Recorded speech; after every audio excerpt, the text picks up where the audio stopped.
A few years ago, me and 3 of my friends, Sarah, James, and Anna, decided to go camping in forest near Toronto. When we got there at afternoon, it was really nice.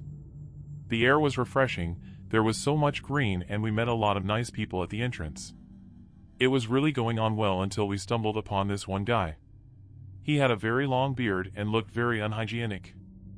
I'd say he was about 6'1". He was just standing there and staring at us. We thought we would be nice, so I introduced myself and asked for his name. He was trying to say something, but his voice was too grisly. It was so grisly that we couldn't identify what he was saying. Out of nowhere, he reached out his hands and got closer to me. Me and my friends were terrified and wanted to run, but as we took the first step away from that man, I saw that James was going up to him and started confronting him and told him to fuck off. We were all shocked, because we didn't expect that from James. He is usually a very calm and loving guy. The crazy part is that the weird man was like 4 inches taller than James, so our respect for him grew a lot. The man and James were having a staring contest for like 6 seconds after that, and then the man just backed off. After that, the day just continued regularly, and we were on the search for a nice camping spot. While we were looking, Sarah kept complimenting James and starting conversations with him the whole time, which I found very funny, because they weren't really that close, nor did they ever really speak before. When all of us are together, it's as if James is invisible to Sarah and Sarah is invisible to James. And now she keeps talking to him all of a sudden. And also Sarah is usually very shy. After hours of searching, we finally found a nice spot and starting setting up our camps. Me and Anna were focused on our own camps, and Sarah and James were helping each other with their tents. Me and Anna looked at each other and tried to hold back our laugh, because we had never seen them both being so open so someone else before. Me and Anna built our tents right beside each other, and James and Sarah built their tents right beside each other. Around 7 p.m. James decided to go fishing, and Sarah insisted to go with him. Meanwhile, we and Ann were building a campfire to cook the fish. 1 hour later, me and Ann finished up building the campfire. It took us that long because it was our first time building a campfire. We literally had to look it up on YouTube. Around 10 minutes later, we see James and Sarah come back from the river jogging and breathing very heavily. They seemed to be in a hurry. We asked them what had happened. They said that the man with the grisly voice was there. He had taught Sarah how to fish. After that, he went to take a piss in a bush. While Sarah was fishing, the man showed up behind her and grabbed her arm very tightly. James had heard Sarah screaming and ran to her as fast as he can. He pushed the man away from her, and they ran away from him as fast as they can. James left his fishing rod and the fish that he had caught there, because he didn't want to take the risk of getting himself in a bad situation. That means we had to eat chips and marshmallows for the whole night, which was also very horrible. Anyways, me and Anna were really shocked when we heard that, not just because it happened, but because we had been searching for this camping spot for hours, which means we have gone a very long way, at least 5 kilometers. And the man is still this close to us. They said they think he had been following us, but they weren't sure. We were thinking of moving to another camping spot, because we didn't want the man to find us. The river was 20 minutes far from our camping spot on foot, and Ann said that he wouldn't find us that easily, and she didn't really want to make the effort to search for another spot and build a new campfire. But the rest of us wanted to get away from there as soon as possible. If the man really is following us and found us after traveling over 5 kilometers in a forest, then it wouldn't be hard for him to find us if the river is only 20 minutes away from here. Since the majority won the vote, we took all of our stuff and started searching for another camping spot for at least an hour. We traveled faster this time, because we were searching for a camping spot desperately since it was around 8 to 9 p.m. Luckily, it wasn't that dark yet, because this took place in summer. After walking at least 3 kilometers away from our old camping spot, we finally found a new spot. It wasn't as good as our first one, but it was alright. We would have actually found one faster if all of us weren't so picky. But it's not just that, we wanted to get as far away from that man as possible. Since it was getting darker and darker, we just built 2 tents, because we didn't have much time left and it was getting harder to see. Luckily, the tents that me and Sarah had gotten were big enough for 2 people to sleep in. We were debating if we should build a campfire or not, because without a campfire it would be harder to find us, but Sarah and myself wanted one so badly because we were getting bored and also because we wanted to cook the marshmallows. So we built one really quickly this time, because we knew how to build one now. We sat in a circle around the fire and were telling each other stories and were laughing and eating and just having a nice time. After all the laughs and giggles, it was about 11 p.m. We decided to out the fire and go to sleep afterwards. Me and Ann slept in one tent and Sarah and James slept in the other. For some reason I couldn't sleep, because I was so worried that the man was still following us. It was around 1 a.m. and I still couldn't sleep, although I was very tired. I was very annoyed, because such a disgusting man would ruin my whole trip. Suddenly, out of nowhere, I hear heavy breathing. I sat up and was deciding if I should check outside the tent or not. As I reach for the tent door, I hear Ann behind me saying, "Don't open it." It seems that I wasn't the only one awake. She was very scared and said, what if it was the man sitting outside our tent? But the heavy breathing wouldn't stop. We'd hear it a couple of times every 30 seconds. It was getting annoying, so we decided to face our fears and finally check out what's happening outside. As I opened the tent door, I looked to the right and to the left, and there was nothing there. It was too dark to see anything. I could barely see the tent James and Sarah were in. As me and Anna stepped outside, we didn't just hear heavy breathing, we also heard a little bit of moaning, and it was all coming from the other tent. We couldn't believe it. James and Sarah were having sex after just getting to know each other. Me and Anna looked at each other, trying to hold back our laughs once again. Anna went back in the tent, and as I was just about to join her, I hear a branch getting stepped onto my left. I checked the left, but I could barely see anything. I didn't know if I should get closer or not, but I was just brushing it off, thinking it was an animal, but I still kept staring. Anna asked me what's up, but I was too focused on trying to see what was there. I wasn't hearing anything anymore from the other tent, so I assumed James and Sarah were done having fun, or they heard us and stopped because they were embarrassed. As I kept staring there, I heard another branch getting stepped onto my right. I turn my head to the right and see someone approaching. I didn't know if I should scream or just run away. As the mysterious figure got closer, I could barely see its face.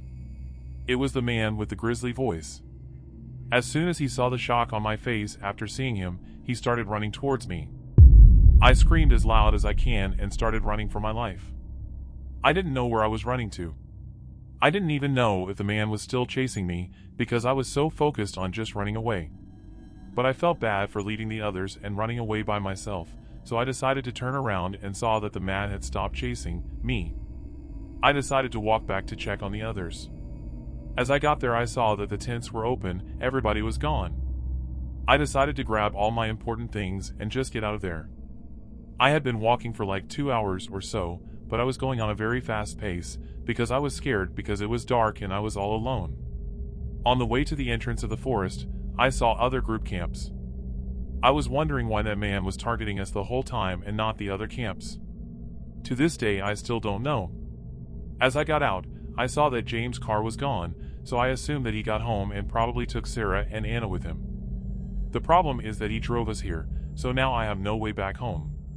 It was a 20-minute drive from home, which means that it's 1 hour on foot. I tried calling all of them, but they weren't picking up. I tried calling an Uber, but there was no service in my area at this time. I really didn't want to walk back home, especially in the night time, but I wasn't really left with any other choice. After 1 hour of walking, I somehow got home safely. And the first thing I did is sleep. When I woke up around 10 a.m., I saw that I had 13 missed calls. They were all from Anna, James, and Sarah. I was relieved that they were all alive and well. I called Anna back to see how she was. She had told me that she just got back 2 hours ago. I was shocked when I heard that because I thought James had gotten them all home already. I asked what happened. She told me that when I ran away and screamed, James got out of the tent to see what was happening and saw the man staring at me as I ran away. James told the man to fuck off again, just as he did in the beginning of the story. The man got angry and rushed at James and tackled him to the ground and started choking him. That's when Sarah came from behind and smacked him at the back of his head with a phone charger. The man lost his grip afterwards, and James punched him in the face and knocked him down. James got up and took Sarah and ran away. They got to his car and drove home instantly. He had thought that Anna was with me, but she was in the tent hiding because she was too scared to show herself. We don't know if the man knew if Anna is in the tent or not, but as he got back up, and didn't want to risk hiding, because he might check the tents and find her, so she just ran for her life. As she runs away, the man saw her and started running after her. Anna said she was hearing him chase her for a while. Probably for 3 to 4 minutes straight. She didn't care about being out of breath, she just focused on surviving at this point. She didn't hear him behind her anymore, so she decided to take a small break from running and decided to just keep walking instead. She didn't know where she was. She didn't know the way back home. And she had forgotten her phone in the tent. She didn't know what to do at this point. She was lost all alone in the woods at night time. She decided to go back to her tent to grab her phone and also to know which way we came from. As she got back there, it was just as it was back when she ran away from that man. Her phone was still laying inside the tent. As she grabbed it, she heard branches being stepped on. The sound was coming from where she had just come from. It was possible that man was still behind her and chasing and stalking her all this time. We don't know, because as soon as she heard that noise, she ran for her life towards the entrance of the forest and never looked back. The way to her house was about an hour longer than mine, so instead of walking home at night time, she just went to a McDonald's that was near us and slept in the playground. In the end, she got home safely. That's all that matters. We still don't know who that man was or what his intentions were.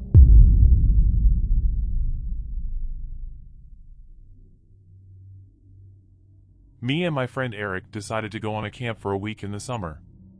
I had never once been camping before this day. Camping is one of Eric's favorite activities, and I haven't even been camping once with him ever since I met him in college 6 years ago. His plan was to climb a small mountain that was next to us.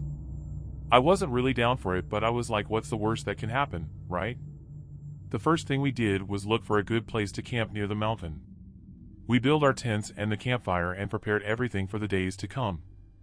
I let Eric do most of the work because he's way more experienced than I am.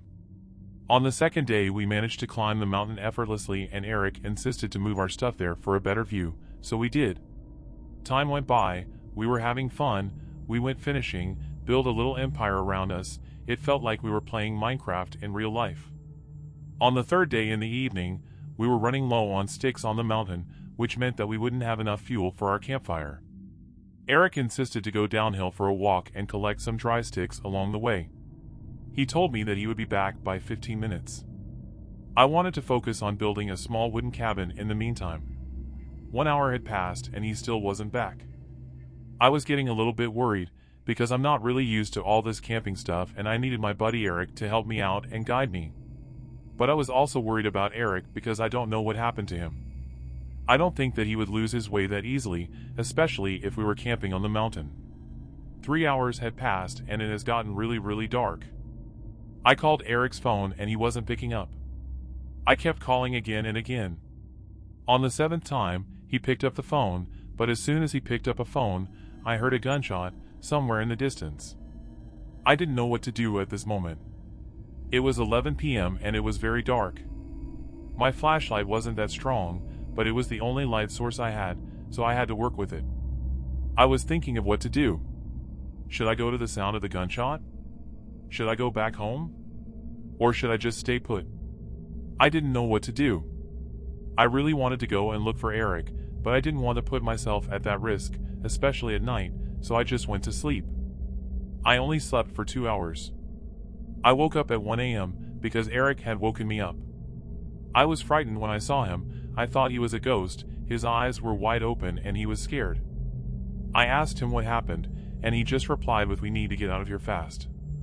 I had never seen that facial expression from him.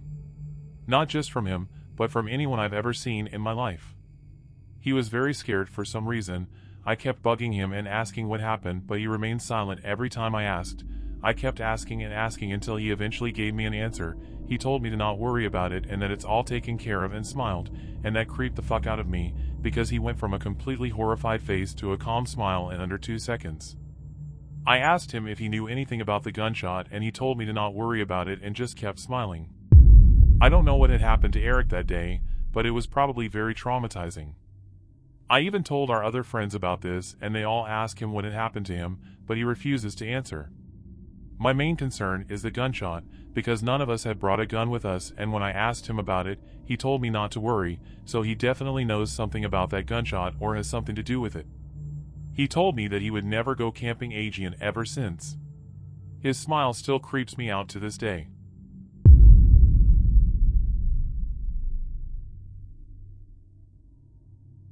Me and my boyfriend were planning on going out hiking for the weekend. It was just a normal couple's trip, until it got real scary.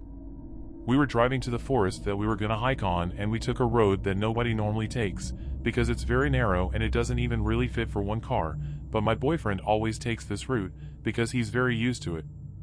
All of a sudden, we see a car speeding up behind us. We didn't know what to do. We didn't know if the car is going to crash into us or not, but luckily it slowed down. Our main concern was, why there is another person taking this road, because nobody usually takes this road. We kind of had a weird feeling, so my boyfriend took a turn to the right and hoping that the car behind us would keep driving straight, but it didn't. The car also took a right. After that we just kept taking rights until we landed on the same road we were in. Surely the car won't still be behind us, right? Well, guess what? The car was still behind us. We didn't even know if we wanted to go hiking anymore or not. My boyfriend was thinking about stopping and confronting the person, because he gets aggressive very easily, but I told him not to. What if the person behind us is a psychopath or had a gun? I saw what he looked like on the mirror, and he didn't really look that harmful, but why is he following us? I didn't want us to get into any trouble, so I just told him to take the original route that people take and try to lose him there, so we drove all the way back to the regular road. The car was still behind us, and then eventually, we started speeding up as we got into the real road. Yes, it can be dangerous, but we really wanted to lose him. We kept overtaking and getting in between cars so we could lose him easier. And after a while, we did. We finally arrived at the forest. Nothing out of the ordinary, just other people parking and getting ready for their hiking adventure. As we go in the forest searching for a camping spot, we kept hearing faint footsteps behind us, but we weren't sure if they were real or we were just hearing things. We just assumed it was animals. 2 hours in and we finally found a camping spot. We decided to set up everything there and call it a night after, since it was 10 p.m. I woke up and my boyfriend was already gone, which is pretty unusual, because he doesn't really just leave me wake up alone like that. I went outside the tent and I saw him come back with an angry face. He told me that he heard footsteps when he woke up and that someone was messing around with our campfire. He scared them off for now. I told him we should move our things elsewhere, because I didn't want anyone to know where we are or to mess without stuff, but my boyfriend said that it doesn't matter, it's fine. We went for a hike and fishing for the day. It was actually really fun. I don't usually hike that often. When we were cooking the fish in the evening, it started getting a bit foggy, and I saw someone from the distance, just standing there, staring at us. My boyfriend insisted to go after him and beat him up, but I obviously told him not to. He kept staring at us for like 3 minutes straight, until he finally went back. The thing is, when he went back, he was still faced towards us, and that really creeped me out for some reason. I told my boyfriend that I want to go back home. I don't feel safe here. He agreed with me. We packed up our things and left. But before we left, we wanted to check the place out where the mysterious figure was. But there was nothing. We only saw footsteps in the mud, and they were recent too. No fire, no camp, no nothing. When we went back to the parking lot, it was pretty dark, so we couldn't really see anything or the other cars. When we drove out of the parking lot, we saw the car that had been following us in the beginning of the story parked on the side of the road, same color, same logo, same license plate, and at that moment we were just done. All we wanted was just to go back home. The person that was staring at us from the distance was probably the same that had been following us ever since. We never went to that area again, and ever since, we had never seen that person again.